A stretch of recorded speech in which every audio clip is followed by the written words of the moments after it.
بسم الله الرحمن الرحیم. پیامبر صلی الله علیه و آله در حدیثی میفرمایند روز قیامت بر سر در بهشت 8 در داره، بر سردر هر دری نوشته من بر 3 نفر حرامم. اون 3 نفر کیان؟ یک دائم الخمر، کسی که 24 ساعت داره خمر می نوشه، این بهشت برش حرامه. 2 کسی که به پدر و مادرش بی احترامی میکنه، کمر آدم میلرزه. مادری میرفتم پیشش، مسن 70-80 سالشه، رفتم پهلوش، گریه کرد. گفتم چی کار داری مادرم، سفارش کردی؟ گفت که پسرم به من میگه کی سقط میشی، میمیری، خفه میشی، ای پیرزن تا از دست راحت بشم. مادری بوده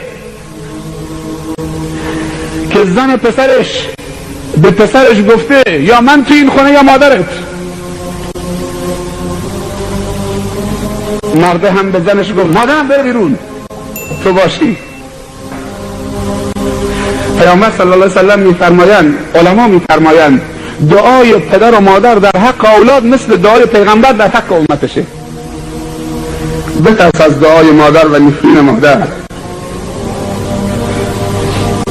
چند بار به مادرت گفتی ای پیرزن؟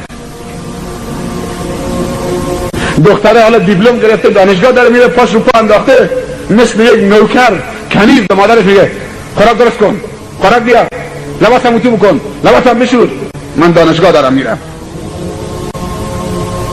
یکی از علامات قیامت ان تلد الامة ربتها، این که بیبی کنیز بیاد بیبیشو به دنیا بیاره.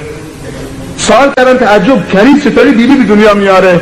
گفت در آخر الزمان دختری که باید اطاعت و احترام مادرش بکنه برعکس میشه، مادر باید اطاعت دخترش بکنه. حالا شده داره میبینی روی سردر بهشت نوشته من بر 3 نفر حرامم. 1 دائم الخمر،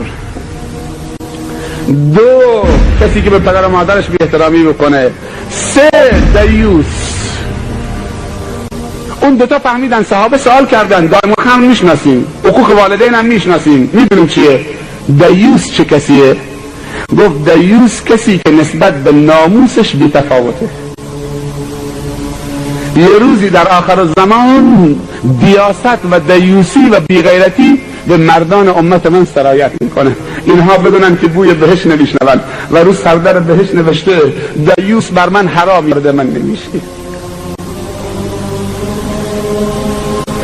کسی که راضی بشه زنش آرایش بکنه، 7 قلم سرخ و سفید، 7 آتکلون، لباس نازک، کفشش، پاشنه کفشش 1 متر، کرب تو این خیابون، بوی آتکلونش از کجا داره میاد؟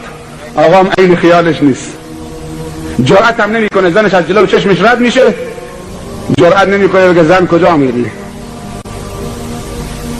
ای داد بیدار.